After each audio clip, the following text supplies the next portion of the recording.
I want to give you a new language. I want to give you the beginning of a way to think and to communicate and to analyze about the systems which finally will make the difference between sustainable development and unsustainable development. So, first we will start with a little communication exercise, and I need one volunteer to come up here to the front. I'm going to ask Victoria to describe to you two different images, image 1 and image 2. I'll give them to you in just a moment. She will have 25 seconds to describe image number 1. And when she describes it, you should listen very carefully and try to copy down this image on a piece of paper with your... And then after 25 seconds, I give you image 2, and we do again the same thing. Will I have the image? Yes. Now, you will have the image while you're describing it, but you can't show them the image, and you can't move your hands around in order to indicate what the image is looking like. So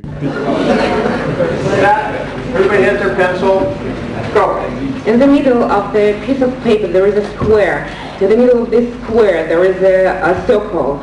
And there are two small circles in the upper right-hand corner and down left-hand corner. And there is a line, I don't know the English word, which cross the square from the left upper corner to the down right corner.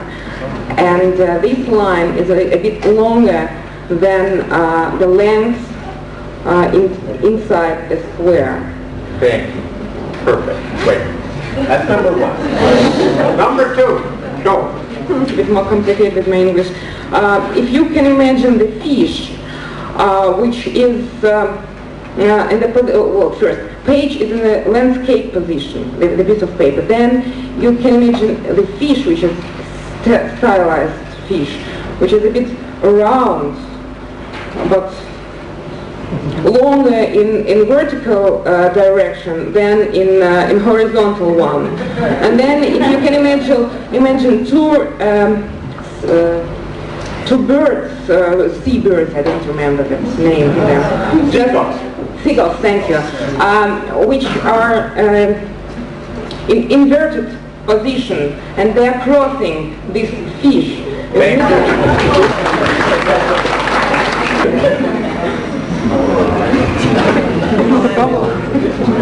There's image number 1.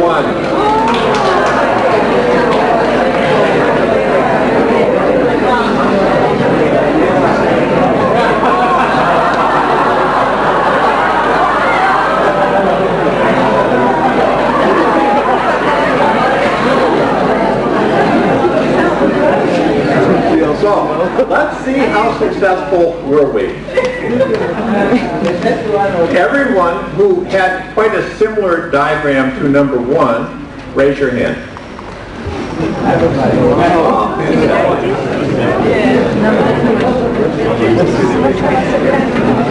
Everyone who had a diagram very similar to number 2, raise your hand.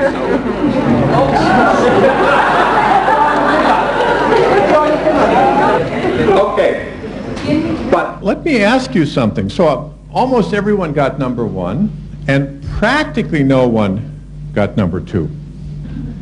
Why is image number 1 easier to communicate? It's actually more complicated. It has many more kinds of lines, many more shapes, many more positions in it. And nonetheless, people basically were able to do it just fine, and not with number 2. Why is that? So the answer, which is exactly right, is that it had conventional shapes. It means it had shapes for which we had a well-established vocabulary.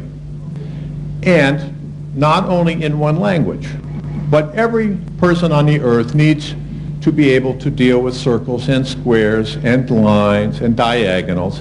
And so every language on earth has developed a vocabulary for this. So even if we had people in this room who didn't speak English, a Chinese person or a Eskimo, I don't know about Eskimos, They don't need squares maybe, but most people could even listen to a translation of what Victoria was saying and would be able to come up with, again, the same image. Now, with number 2, these are not conventional shapes. And so Victoria had to use metaphors, analogies, trying to move her hands a little bit. And the result was very poor understanding. The image which was in her mind didn't go very successfully to anybody else's mind. Now, of course, we could have words for those shapes. We could call one of them a framus, for example, and we could call the other one a wiggly, and then she could have said, draw an upright framus and put a wiggly through it, and then everyone would have known exactly what to do.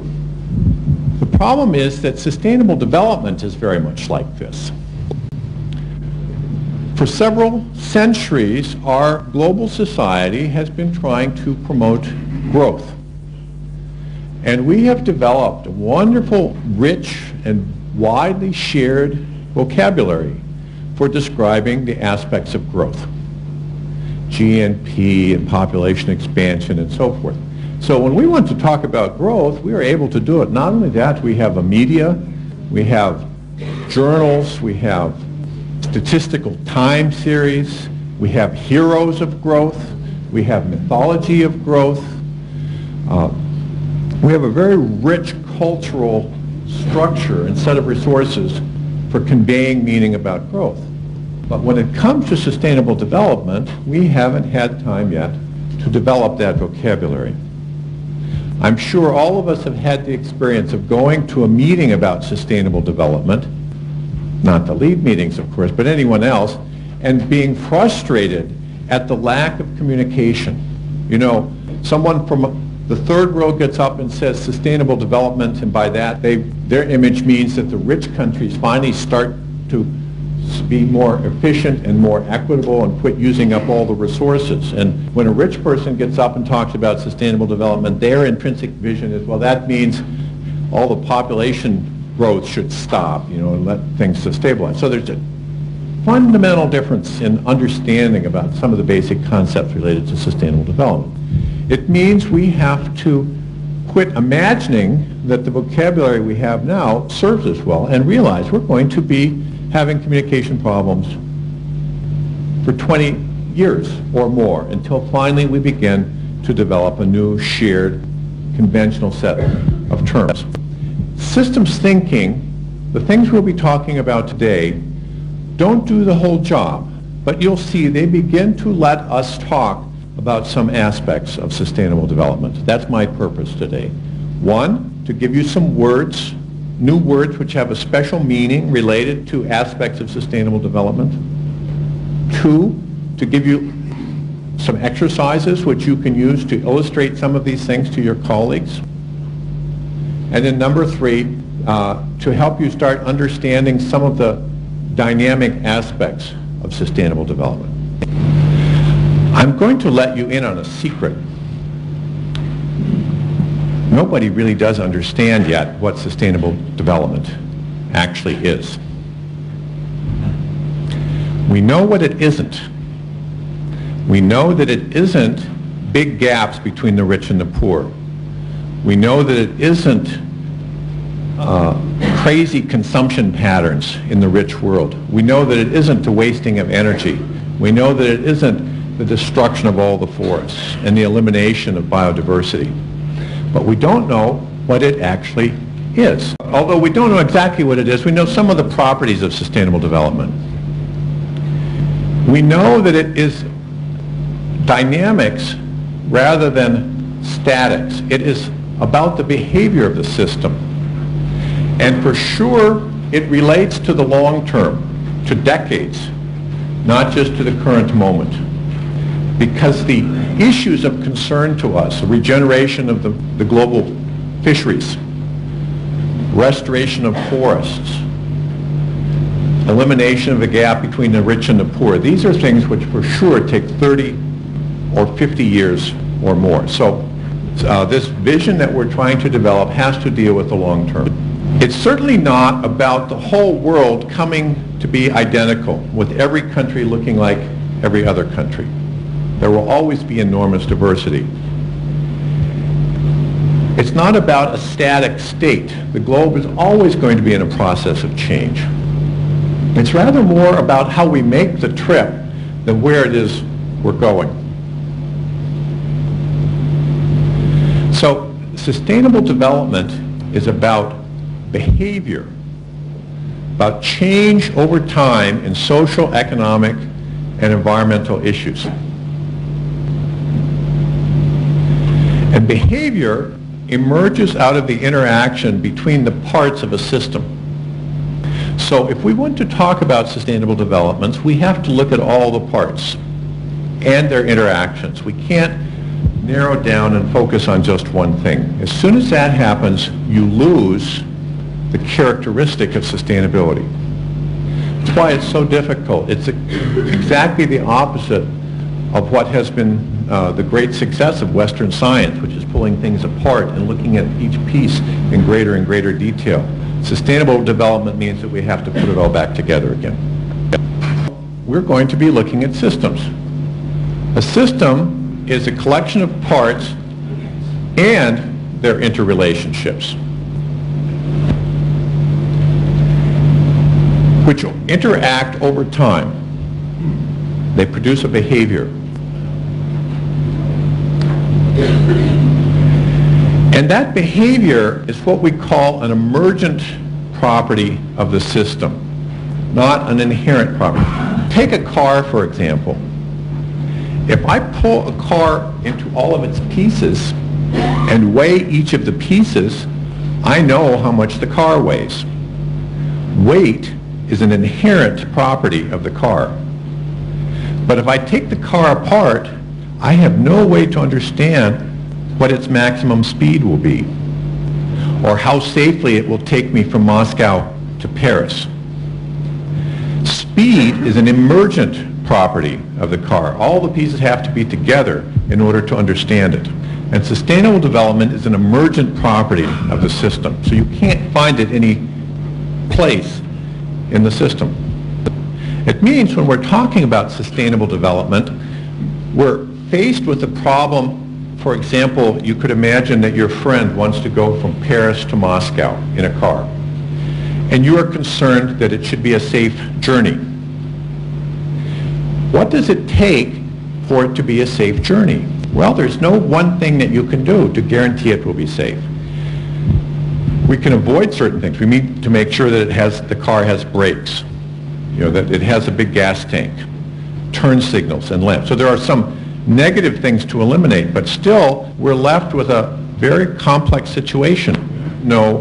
Does your friend like to drink a lot of alcohol before they go driving? If so, they are probably not going to come safely home. Do they respect the laws? Do they like to drive on the left side of the road? So as soon as we start to think about the emergent property, you have to think not only about the technology, but about the social policies and how they interact. In order to come to that level of understanding, we have to look at a system at 6 different levels. First is a conceptual framework. What are we looking at? What are the behaviors of concern to us?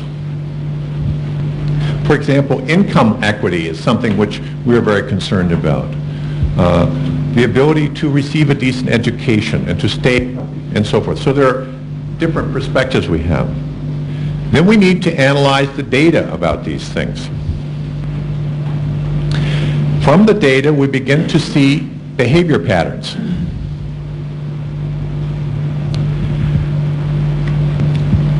Once we understand behavior patterns, we can start to see cause and effect.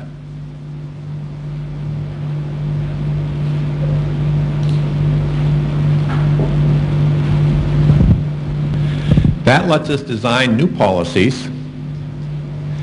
And once we've developed these new policies, they begin to become intuitive, habitual. They become a part of our morality and our myth. And it's at all of those levels we have to deal with sustainable development. Let me just use a very, very simple exercise here to illustrate this. So make a little circular hole with your thumb and your finger.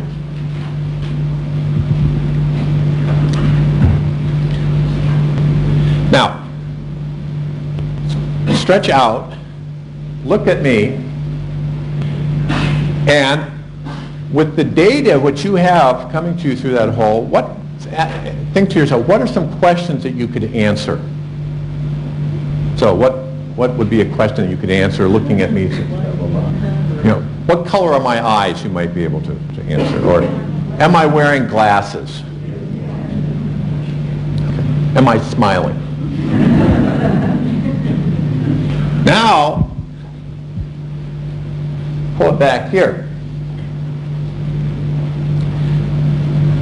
Now what kinds of questions could you answer? Yeah. Am I wearing a tie? How far am I away from Nikita? Okay. Notice that I didn't change in any way while you were going from here to here. What changed was the kinds of questions that you could address and the kind of information that was available. But that change came from your framework, not from anything that I did. Your framework has no influence on me unless you start to use it to make some kind of a policy that has an impact on me.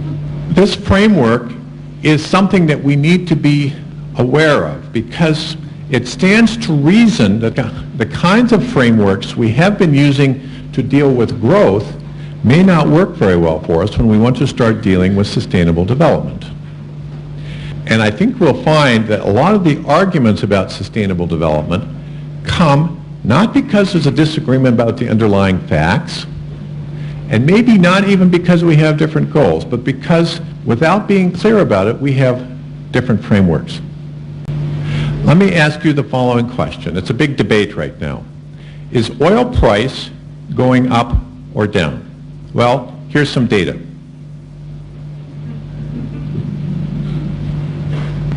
What do you think? Well, it seems to be more or less constant. But notice, this is data for only 4 weeks. Here's 4 years. Is oil price going up or down? Now it seems to be going down. But here's 40 years.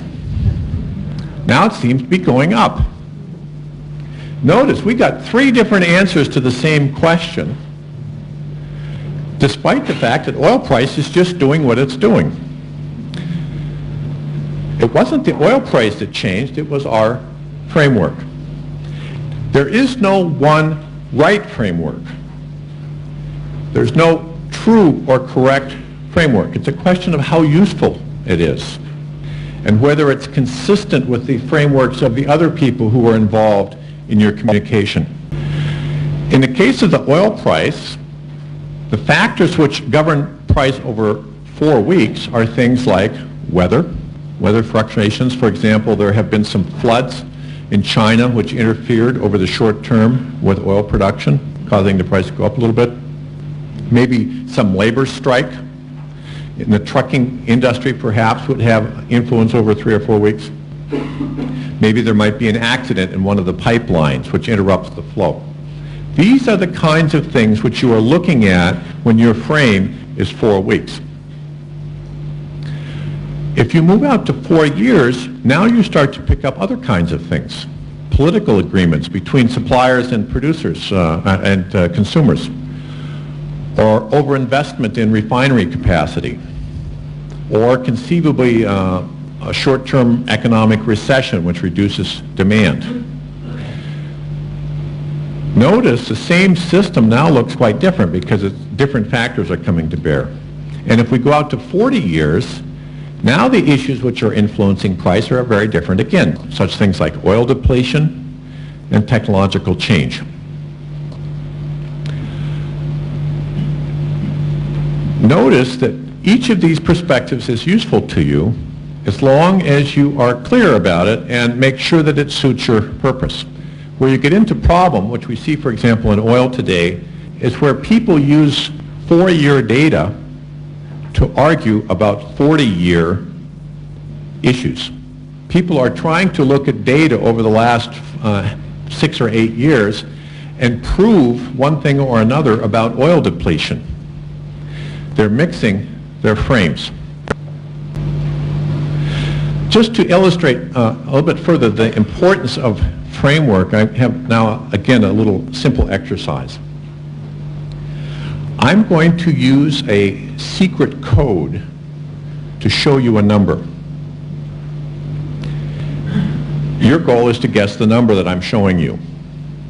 Now, of course, the first couple of times you won't succeed because it's a new code. But I'll tell you the correct answer, and then I'll do this 3 or 4 times, and then rather quickly you'll see how to read this code. Okay?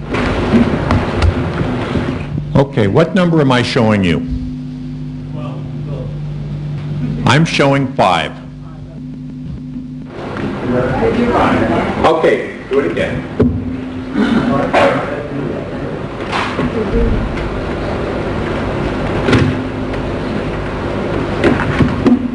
Now, what number am I showing you? 3. I'm showing 3. Let's try it again.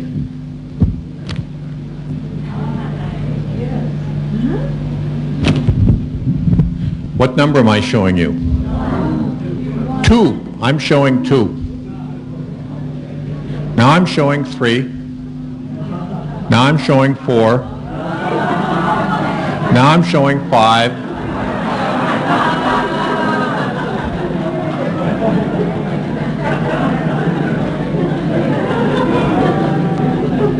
Were you looking over here?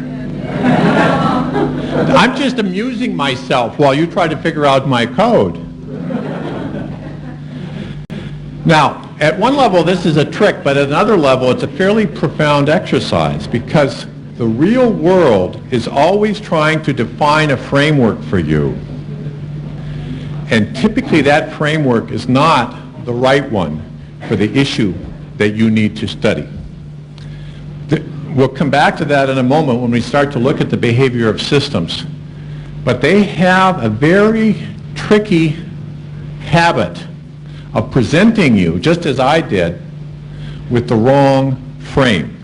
And you can spend all day looking inside this frame and you will never figure out my code. And of course, initially at least, there was a false correlation between the number of strokes or marks which I made on the paper and the number which I was actually showing over here. So initially you can start to imagine for yourself that you do understand the code, but it's a totally false correlation. You know, so the politicians will say to you, the frame is employment, or the frame is GNP growth. And then they'll spend all day looking at numbers about those things and finding all sorts of false correlations. But if we're interested in sustainable development, that frame is not going to do it for us. We need to look over at equity, the quality of the natural environment, and other aspects of the system. So one of the key lessons for this afternoon is take control of your own frame. Don't let somebody else, just by drawing a spurious boundary over here, influence where you spend all your time looking for new insights. There are different kinds of frames. I've shown you spatial frames. When you are moving that circle in and out, you're changing your spatial frame. There are time frames. When we were looking at oil price, we were looking at short periods and long periods. So we were changing the time frame. There are disciplinary frames. You may need to increase your frame in order to pick up ecology, sociology, political science, in addition to economics and technology, which are the typical frames that are used to think about sustainable development. Because sustainable development is inherently a dynamic process, it involves behavior over time, it means that time frames have a special meaning for us. And a very crucial matter will be to pick the right time frame for dealing with a particular issue. Behavior comes from causality, from cause and effect relationships. And we need to pick the frame which encompasses the full working out of those cause and effect mechanisms. So we're going to spend a little bit of time developing a vocabulary to talk about causality and time behavior. Causality occurs through causal links, through cause and effect connections. And we can divide them into two categories, negative and positive. Now, there's no, negatives are not either better or worse than positives. It simply describes their impact. A negative link shown up above, or down below, sorry, C influences D, simply means that the influence produces change in opposite directions. The meaning of this diagram is if C increases, it will tend to produce a decline or a decrease in D. C could be income and D could be birth rate, or C could be catalytic converters and D could be car pollution. It doesn't make any difference. It simply means that when the variable which we're labeling C goes up, D tends to go down. Or if C goes down, D tends to go up. They move in opposite directions. A positive link is just the other way around. If A goes up, B goes up. And if A goes down, B tends to go down. Building up on this very simple language, cause and effect, we can begin to penetrate into a system and understand some very important things about its capacity for sustainable development. Of special interest to us is when links, cause and effect links, close on themselves and produce loops, closed feedback loops. Feedback simply means that if something changes, the consequences of that change are propagated around a loop to feed back on the thing itself. Notice that under those circumstances, the whole concept of cause and effect becomes very blurred because cause is effect.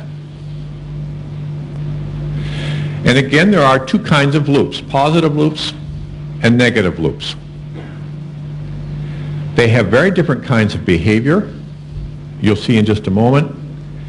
And what's important to us is that their behavior does not depend in detail on the numerical values of the things which constitute the loop. Let me show you a very simple example. So here I have a napkin. I fold it in half once. I fold it in half twice. 3 times, 4 times. Normally I give everybody in the audience a napkin, but since we're all interested in sustainable development, I decided I'd let you play this game vicariously. You can just imagine that you're making these folds. So imagine that you've made 4. Now, of course, it would be physically impossible to do it, but suppose you could do it 29 more times. So folding the napkin a total of 33 times. The first 4 folds brought it to 1 centimeter. Now imagine that you do this 29 more times. How high would the napkin be? What do you think? Who thinks less than a meter? Raise your hand. Who thinks less than 5 meters? Raise your hand. Who's waiting to see what gets the majority vote? If I did the napkin 33 times, it would extend from Boston in the United States to Frankfurt in Germany,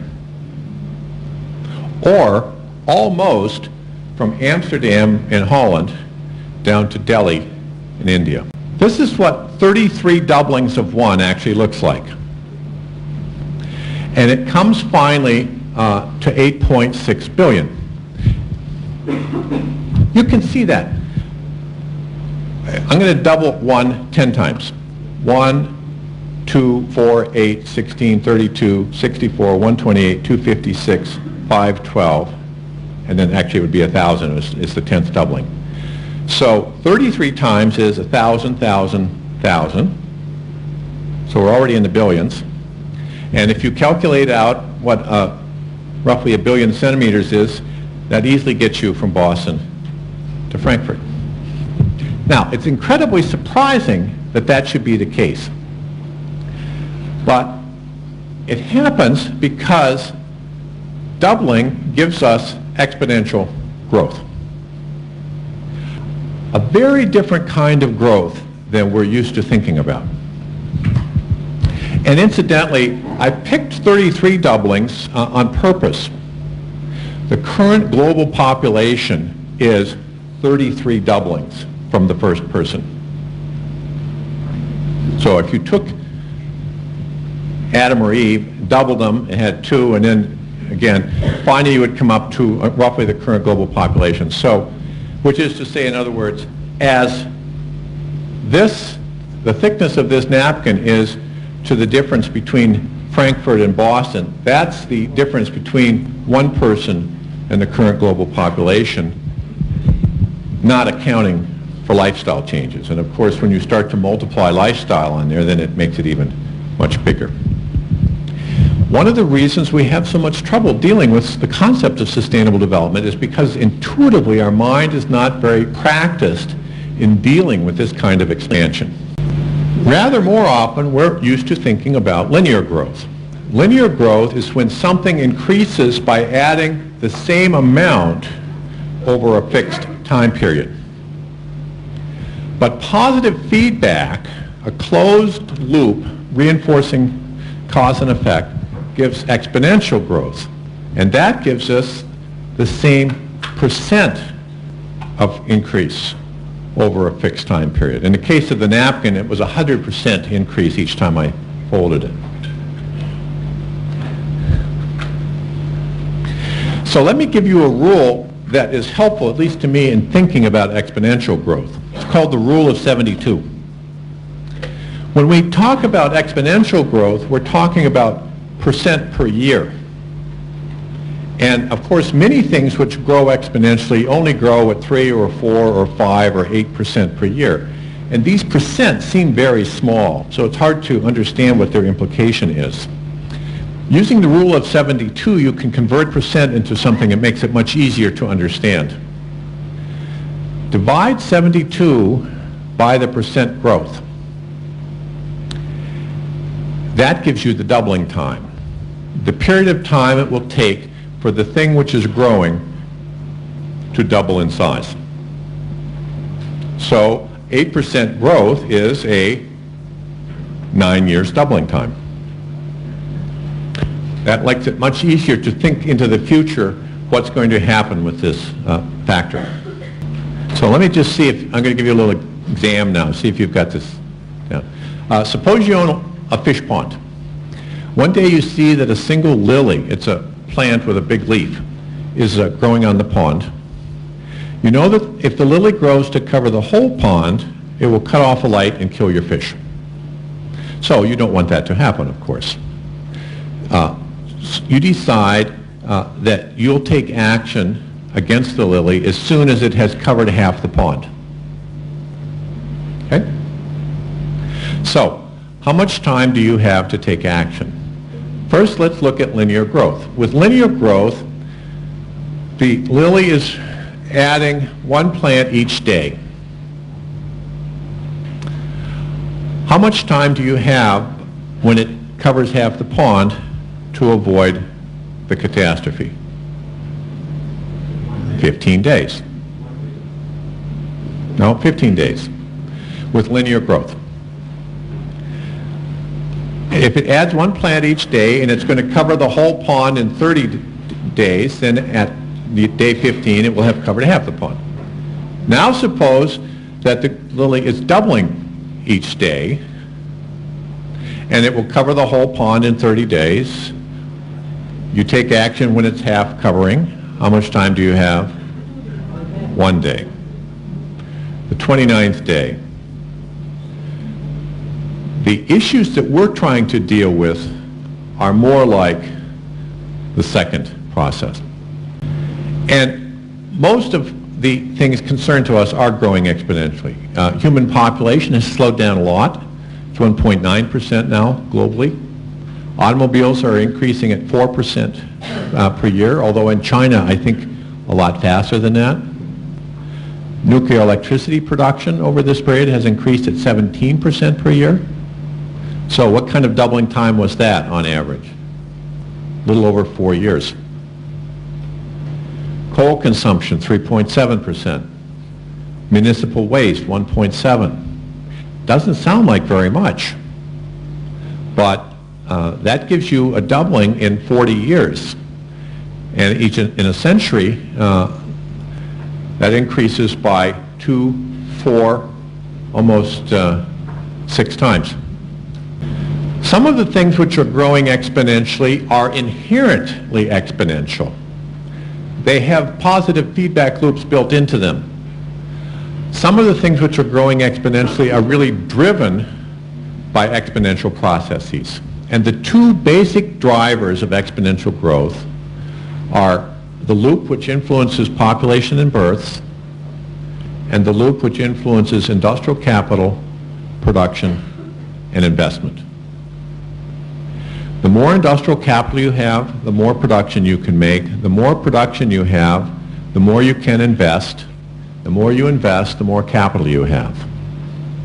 And development, historically, has really been a race between these two positive loops, where we're trying to slow down the population loop and accelerate the industrial loop.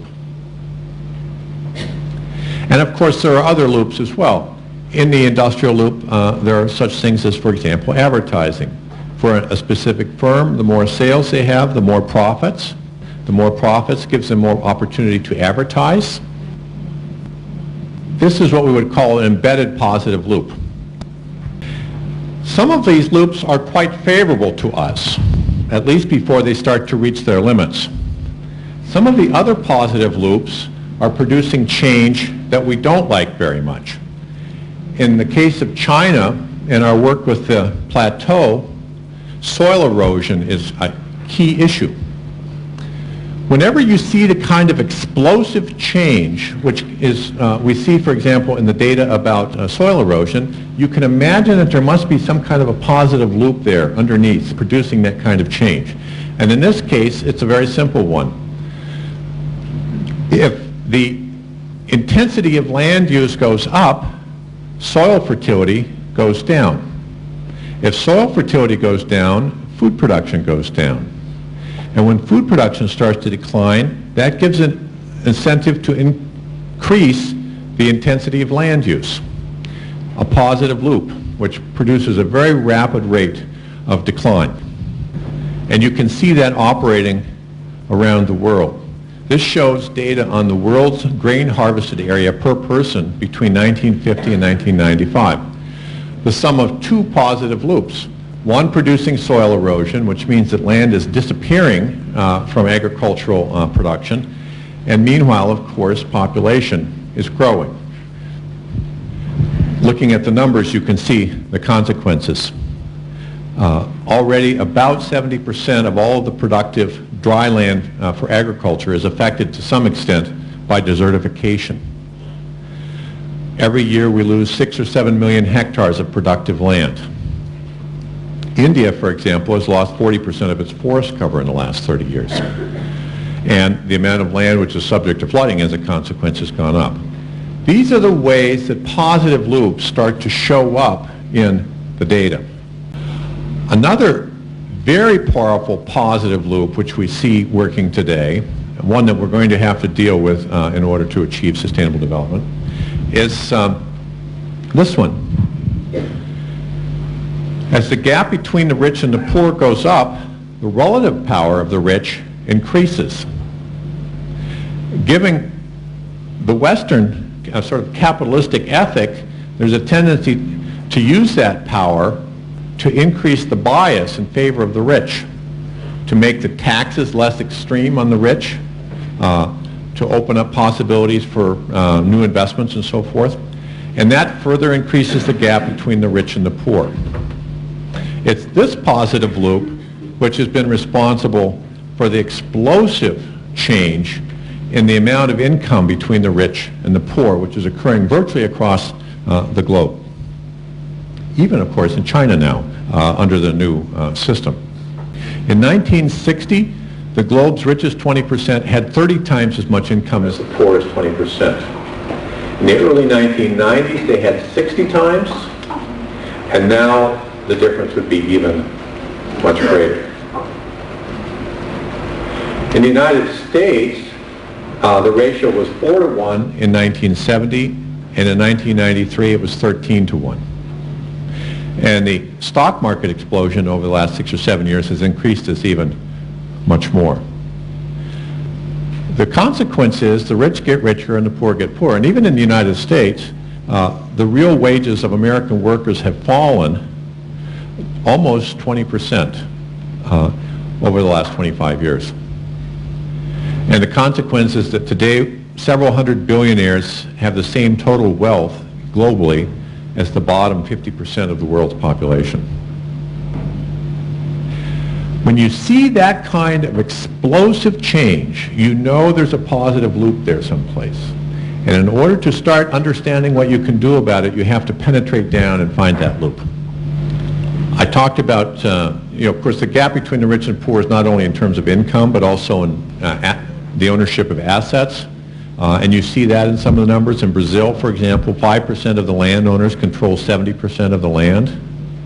In Guatemala, it's even more extreme.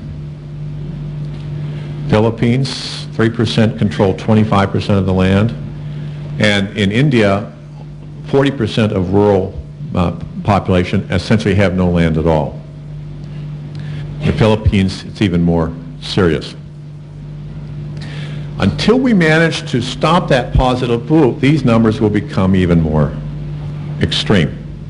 And a key positive loop, which is now starting to unfold in parts of Asia, which are particularly hard hit by the economy, is this one. As the productivity of labor and the resource use goes up, the standard of living increases. It means that the government has more income, and it puts in place the options for what we call civic infrastructure, for the establishment of a legitimate governing system. With civic infrastructure, it's easier for the population to enforce equity standards, to maintain certain minimum conditions for the poor, and to enforce the laws related to environment and wildlife and so forth. And as equity improves and basic laws are enforced, that further improves the possibilities for productive development of labor and natural resources. This was a positive loop which was operating upward in most of Southeast Asia over the last couple of decades, and which produced this explosive growth in real standard of living for many people in the country. Now suddenly, because of an external shock, this loop is operating in the opposite direction. As the government becomes less and less able to provide social services, its perceived legitimacy goes down, the civic infrastructure starts to corrode. That makes it more and more difficult to enforce equity standards and to enforce environmental laws. That sets up the situation for reduction in the productivity of the labor force. You see that, for example, now with millions of school children being pulled out of schools because of income problems by their families. The resource base starts to deteriorate, the standard of living goes down, and that further exacerbates problems with the government having income and so forth. So positive loops can operate in either direction, but in either case they produce very explosive change. The consequences of this loop you can start to see in an indicator called armed conflict. This shows the number of wars currently going on at each point in time in which over 1,000 people have been killed. And of course, in most cases, the people killed are not military personnel, but innocent bystanders. Back in the early 50s, it was around 10 or 15. Now it's up around 35. Notice that when I was doing my little paper fold exercise, my napkin didn't get to be from Boston to Frankfurt. It finally stopped growing. It ran into a limit. All positive loops eventually run into a limit. What was the limit in the case of the paper? Why couldn't I take, it would be great for frequent flyer miles if I could figure out how to get my napkin from Boston and Frankfurt and make sure I was on the front edge. Why can't I do that? What's the underlying mechanism there that stops the growth? Finally, the napkin gets so thick that I am not strong enough to fold it anymore. Here was the initial positive loop. The amount added by folding increases the thickness of the napkin, and as the napkin thickness goes up, the amount that I add with each additional fold goes up. There's the positive loop. And in the early stages, this was the dominant loop. The dominant loop is the loop which is governing the behavior of the system. But after a while, the thickness of the napkin got so great that it started to increase the effort required to make a fold. And as the effort required to make a fold went up, given that I only have a certain amount of strength, the folds that I could make in each minute starts to go down rather quickly to 0. And finally, when this goes to 0, nothing more is added by folding, and the napkin just comes to a certain dimension. This illustrates what we call loop dominance. The dominant feedback loop is the one that has the greatest influence at the particular moment on the behavior of a system. All the loops are present all the time, but their influence can rise and fall. And shifting dominance simply means that it shifts from one loop to another. Now, of course, in the case of the napkin, this occurred over a few minutes or even seconds, so it was very easy to see it. In real life, with sustainable development processes, the shifting dominance can occur over decades. And then it becomes very, very difficult to deal with it, to see it, to realize it's going on, and to adjust. And it's this phenomenon of shifting dominance which can play tricks on us, like the frame game, where I was actually, the real code was outside, but you were looking inside. Let me illustrate. For the last century or so, human welfare depended on our ability to increase productive capital. The countries that were able to build up the largest stock of productive capital were better off. They had more income, they had more power, and so, of course, in those countries you built up an enormous infrastructure, a culture, a mythology for promoting growth. You had Wall Street journals, you had presidents who were millionaires because they were the ones who had managed to build up the accumulation of capital. But now we all understand that human welfare doesn't depend anymore on sheerly accumulating capital. It depends on securing equity, safeguarding the environment, ensuring an end to hostilities, and many of the other things that we're trying to work on. But we're still stuck with the old frame. We have still GNP statistics that we pay attention to. Think how much space you see in the newspapers to the indicators of sustainable development. We have the heroes of industry who made themselves rich. Think how many heroes we have who've become prominent because of their work in sustainable development. We're having a very hard time shifting our frame over to concentrate on the new issues. And it will take decades before we manage to do that. In the case of the paper fold, what caused the shifting dominance was this relationship. This is the thickness of the napkin, and this is the effort required to make a fold.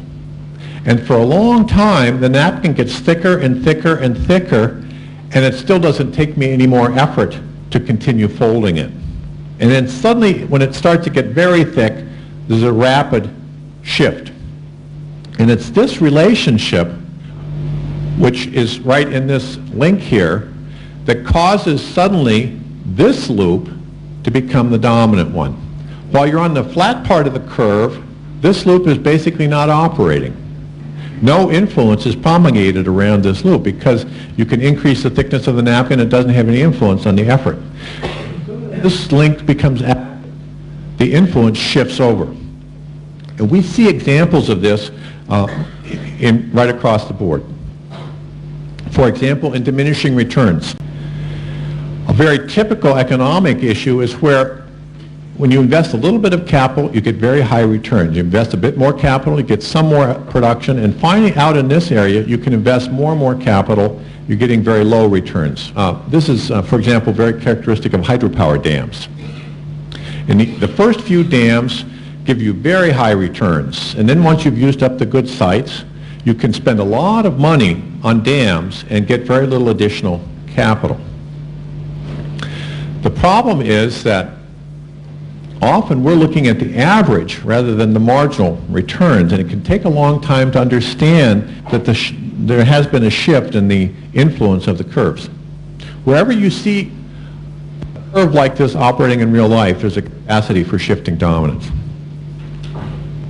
Okay, now let me quit talking about this. I'd like to turn to another game which will illustrate these things in a very practical way. And I need 12 people.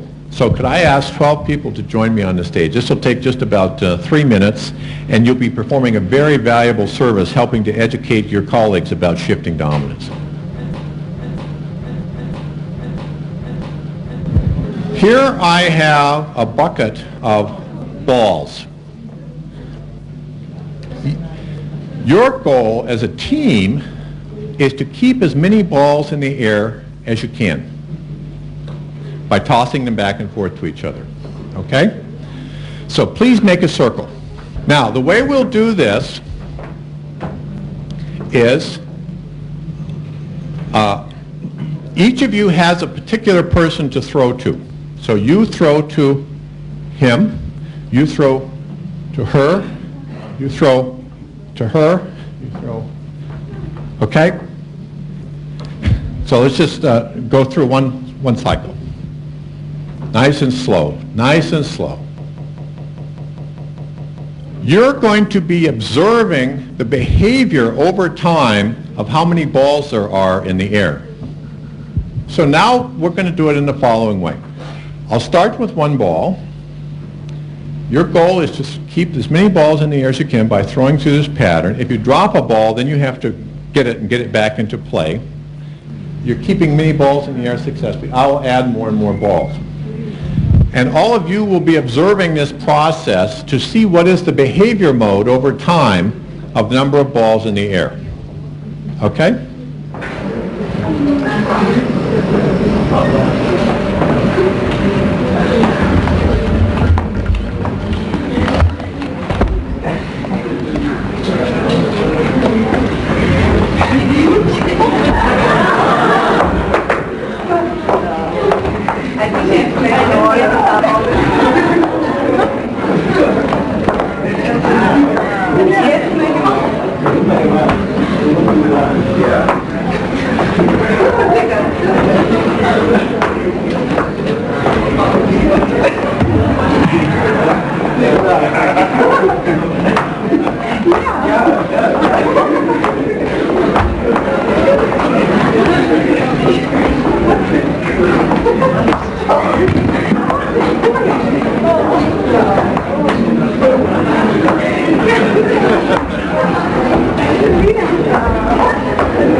There was a positive loop there, me adding more and more balls, which absolutely overloaded the capacity of that system. So let's try to understand that as systems thinkers. So the first thing is framework. The concern of us in this case is number of balls in the air. That's our focus. That's the indicator of success. In order to start thinking about that, we need to examine the data of the system. And from those data, we will, as you'll see in just a moment, identify the important behaviors. From the behavior, we'll start to look at the structure of cause and effect that was at work. And then we'll have the basis for making policy, for understanding what we could change in order to improve the performance of that group. So, first of all, data. what actually happened? What were some of the things that you observed while you were watching the stage? Once ball tossing actually got started. Well, initially they did very well. They weren't dropping the balls at all. It was nice and slow. Then things started to pick up and they started to drop a lot of balls. Those who were in the front row may have noticed that there were different kinds of balls. There were foam balls and fuzzy balls, and of course that made it more difficult to catch them. Sometimes the balls collided. Some of them were having a good time, others were a little bit embarrassed. Some were better at catching than others. So these are the kinds of things that we can notice about the system. These are the data. Understanding always starts with data. But we need to move quickly beyond it, because sustainable development is not about data, remember, it's about behavior. In order to think about behavior, we need to use a little tool called a reference mode diagram. We need to draw our understanding of the behavior of that system. I'm going to ask you to do that. This is a reference mode diagram. Across the bottom is some time interval, the so-called time horizon. It's the period of time over which we're interested in the behavior of the system. And on this axis are the variables of interest, in this case, number of balls. What would be the time horizon for this system? What's the time frame that we need in order to understand the exercise we just saw? About 3 or 4 minutes, something like that, was the length of time that it required. Now, initially, the number of balls in the air was equal to the number that I threw in. I threw in a few more balls, they kept a few more in the air. So I would throw even more balls in, and they kept even more in the air. You notice that the number of balls thrown in was exactly equal to the number that they kept in the air. But then something started to happen. On your own sheet of paper, draw the rest of this reference mode. What happened to the number of balls in the air midway through the exercise? Well, of course, it can never be greater than the number that were thrown in, but what we noticed is they started dropping a lot of balls. So somehow it got to be a bit less.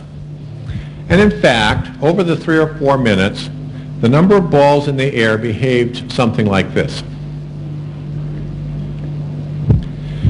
Notice that there are 3 different behavior modes here, 3 different patterns of behavior.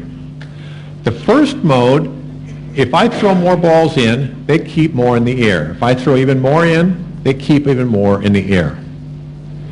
In the second mode, I throw more balls in, but they don't keep more in the air. They just start dropping more. And finally, in the third, I'm not throwing any more balls in, and actually the number of balls that they're managing to keep in the air keeps even going down. It starts to collapse. When we see a change in the behavior pattern like this, we can imagine that there's some shift in the dominant loop going on. So let's now move from behavior down to structure and see what produced these results. The first mode saw rapid growth in the number of balls in the air. So when you see that kind of growth, you can imagine there's a positive feedback loop at work. And there is, and it's this one. The more balls in the air, the greater I see them to be competent. I have a higher estimation of how capable they are. As I perceive their competence to go up, I throw even more balls into the circle. And when I do that, they keep even more balls in the air. So this is a positive loop which produces very rapid growth in that first mode. But as we know, every positive loop finally starts to run into a limit. In this case, the limit is produced by dropping. As the number of balls in the air goes up, the average time to catch the next ball starts to go down, as long as there's a constant number of people catching. As the average time to catch the next ball starts to go down, the percent of the balls that they drop starts to go up. So you see this little negative sign? It means that these two change in opposite directions. If this goes up, this goes down. If this goes down, this starts to go up. And if the percent of the balls dropped goes up, the number of balls that they actually drop goes up. And that reduces the number of balls in the air. This is a negative loop. And it's produced, again, by one of these nonlinearities. Initially, the average time to catch the next ball is very great because there's 12 people on the stage and only one ball. So everybody has at least 2 or 3 seconds before they have to catch the ball again. But as the number of balls starts to go up, the average time each person has before they have to catch the next ball starts to go down, and eventually it gets down into the range where the balls drop starts to go up very quickly. When it gets into this part, then that curve, incidentally, this link right here, this loop becomes dominant. Initially, this was the dominant loop. Now this is the dominant loop. When that dominant shifts, the old policy doesn't work anymore. And the old, initially, if I threw more balls in, it kept more balls in the air. As soon as this loop becomes dominant, if I throw more balls in, the only impact of that is it causes more balls to be dropped. That explains the second mode. But what caused that final collapse? You see that kind of rapid fall off. Once again, you think there must be some kind of a positive loop there, and here it is. As the average, as the number of balls dropped goes up, the number of people on the floor retrieving balls goes up. That reduces the number of people catching. And as the number of people catching goes down, the average time the rest of them have to catch the next ball goes down even further. Here's a positive loop. And when this loop becomes dominant, rather quickly, it drives the system to decline. So, in a very simplistic little model like this, we can see a couple of basic concepts. Nonlinearity between average time to catch the ball and percent drop. And so that when you get into the nonlinear part of the curve, the dominant shifts. When the dominant shifts, the policies that produced success in the past don't produce success anymore. And if I don't catch on to that, I keep throwing more balls into the air, and all it doesn't cause them to be more successful. It actually causes them now to be less successful. A positive loop is reinforcing. If I increase one element in a positive loop, the consequence feeds around the loop to produce an even further increase. More people gives more births gives more people. Or in this case, here's a positive loop. The number of balls, suppose it accidentally goes up. Then more people are on the floor, less people are catching. The average time goes down, percent drop goes up even further, which means that even more balls are dropped. When you trace it around like that and see that it reinforces itself, that's a positive loop. A negative loop counteracts the change. Here, if I increase the number of balls in the air, the consequence propagates around to reduce the number of balls in the air. That's a negative loop. So now let's think. We understand the structure. How could we design a policy that would cause this system to behave better? That means that would give us more balls in the air and that would avoid that decline at the end. What's something we could do with this group of people that would make them more successful, that would let them have a sustainable level of balls in the air? Controlling the number of balls. One possibility would be to control the number of balls. Now, of course, the number of balls is already controlled, but it's controlled by a positive feedback loop. And that we know when something's controlled by a positive feedback loop, inevitably it's going to be driven past the limits. So what we might do is say to me, don't throw new balls in just because you think they're very competent. Break this. Rather, if you see them start to drop balls, quit throwing in new balls. By doing that, what we've done is to take a causal link from here, number of balls dropped, up to here. Now, this variable is influenced by this one. That makes a new loop. It changes the structure and gives us a different behavior. It would be an excellent way to do it. What would be some other policy that we might do? What about sending them all off to catcher school so they can practice for a couple of days catching balls? That's what? Yeah. Well, sending them to catcher school, let's see where that would have an influence here. If they all became better catchers, or we gave them all catcher's mitts, so that they have a bigger hand. But what we're doing there is simply influencing this link right here. We're not eliminating the link, and we're not changing its sign. So we're not actually changing the structure of the system. And in fact, if we sent them all to catcher school, we'd still see overshoot and collapse, as long as this loop continues to drive the number of balls I introduce up.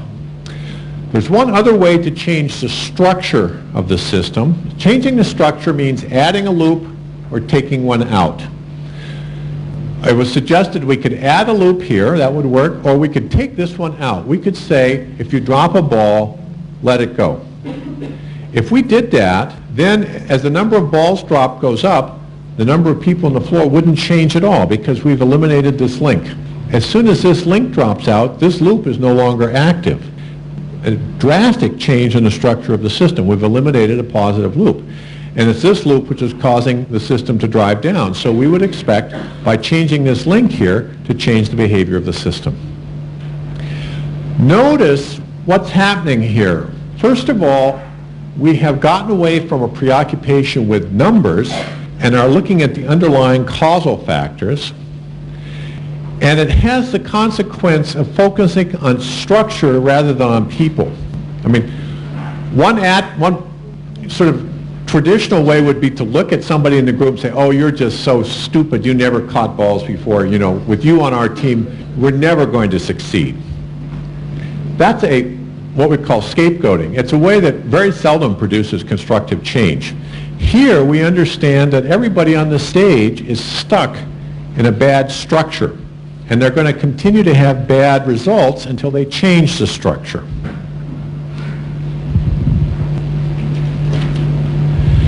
Now, notice that if it is the structure that causes behavior, then once we understand a structure, it can be very useful to us.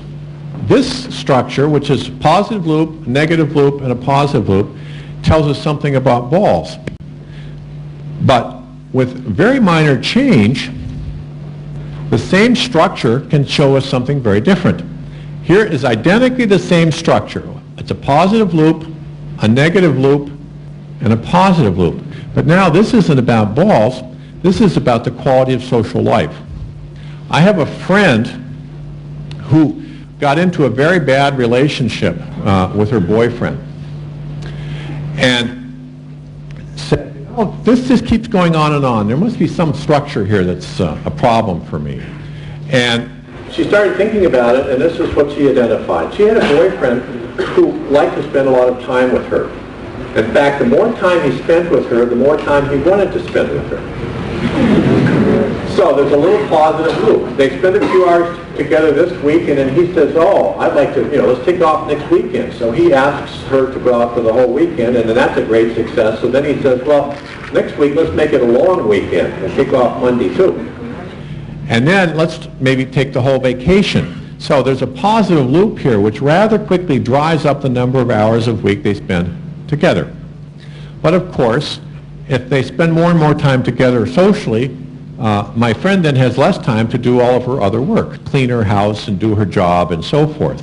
And as the average time to do work goes down, the quality of the work declines. She starts to make more mistakes. As she makes more mistakes, she gets more pressure from her boss, and that causes her to start rejecting some of these invitations. So now it's a structure identically the same as the ball, except it's telling us something about working life. The length of time it takes for these linkages to operate is longer, so instead of being 3 or 4 minutes, this is now a system which would unfold with a time horizon of 3 or 4 months. But it's the same behavior pattern. And of course, when you make mistakes, with the balls you have to pick them up off the floor.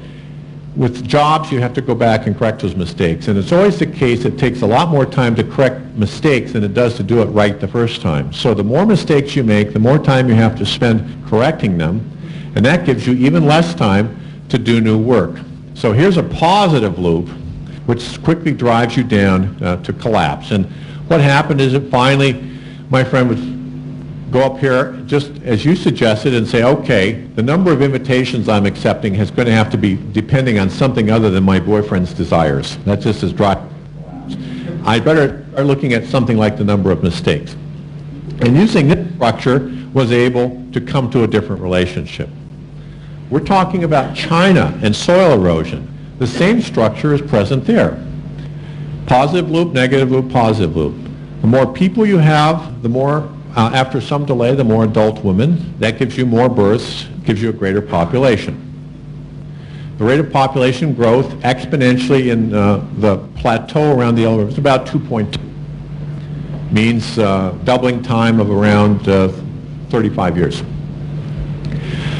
But the Chinese have responded to that because as the population goes up for a given amount of food, the food per person starts to be threatened, the quality of life goes down, and when they saw that happening, they implemented social controls on the number of children, which reduced the number of births. So here's a negative loop, and by making this the dominant loop, instead of this one, they were able to slow down the rate of population growth. Now the key question comes whether that will work before this positive loop becomes important, because as the quality of life goes down, the intensity of land use starts to go up. You move further up on the slopes, you shorten the rotation period, you put more animals on your pasture. There are lots of ways that you can increase the intensity of the land use. And over time that starts to reduce the fertility of the soil. That reduces food production and brings food per person down even further, which further reduces the quality of life, increases even further the intensity of land use. And this is the positive loop which is trying to drive the system down to collapse.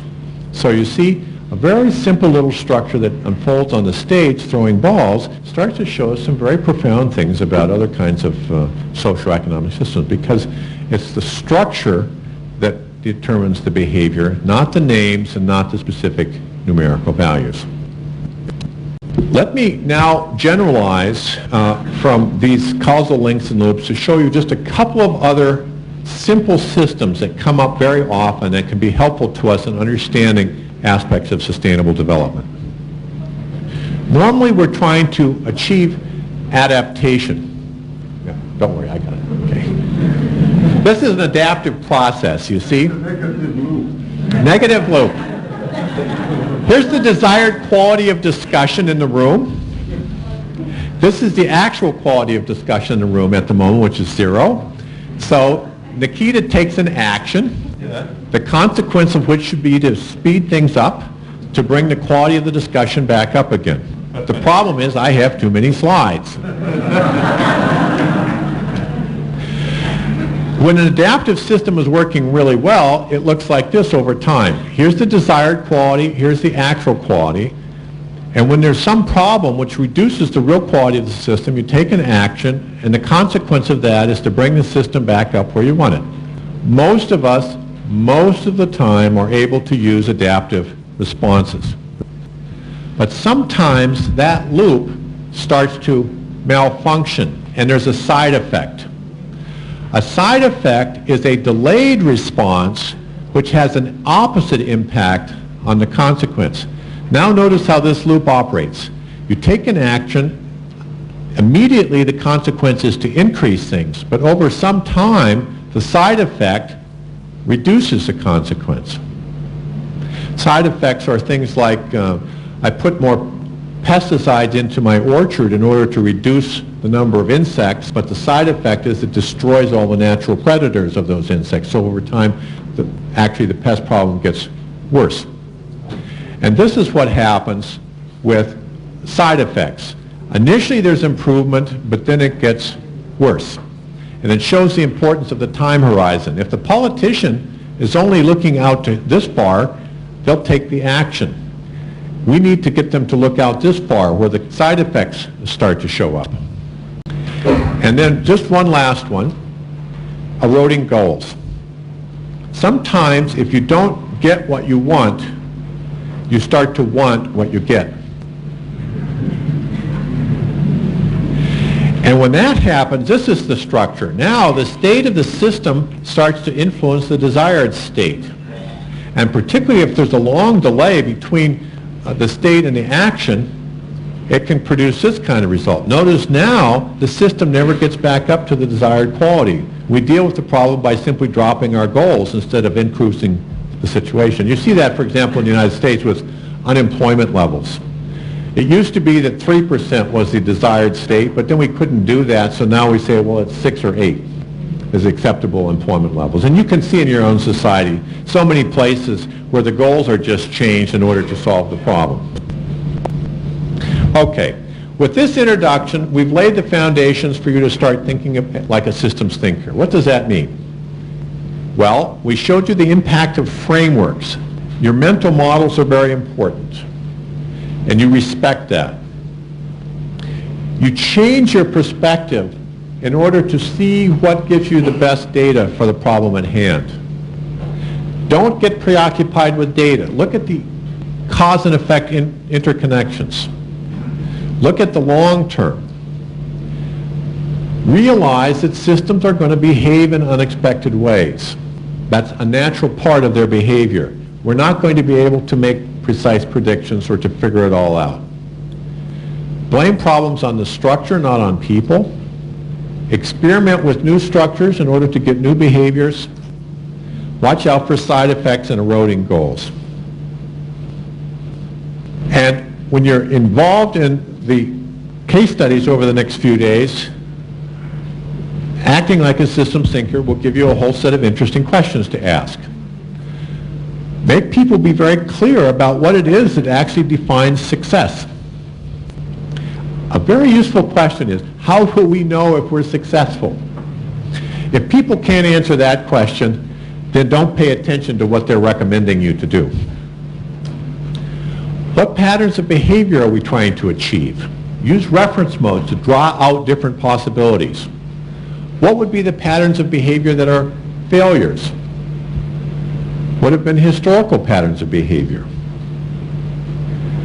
Look for the positive loops. These are the ones that produce explosive change. And when you find a positive loop, ask yourself, what are the social, the environmental, or the economic limits that are going to produce an end to the growth? Make sure that you have the proper time horizon. And make sure that the others not only are using the proper time horizon, but are very clear about the period of time of interest to you. If you're sitting down with a politician who's concerned about the next election and you're worried about your kids, it's going to be very hard for you to agree on a policy. Look for major delays and those nonlinearities that produce shifting dominance.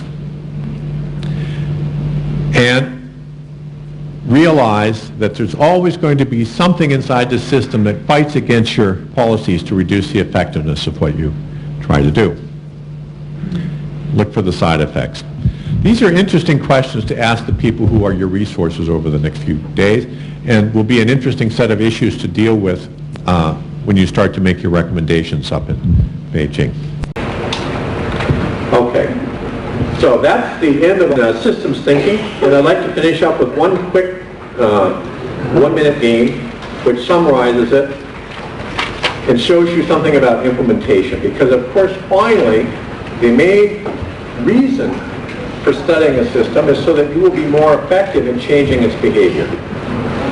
I want everyone in this room to clap their hands all at the same moment, so it really sounds like just one hand clapping. Here's how we're going to do it. It's very simple. I'll count to 3 slowly, and then I'll say go, and then exactly at that point you all clap. Okay? So simple. Put out your hands. going to count to 3, then I'm going to say go, and then you clap. Ready? Here we go. 1, 2, 3, go.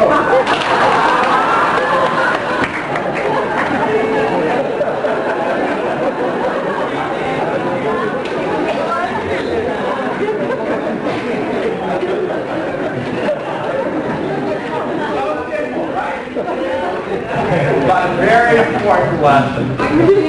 Actions speak louder than words. It doesn't do any good to become a systems analyst if your own behavior doesn't support it.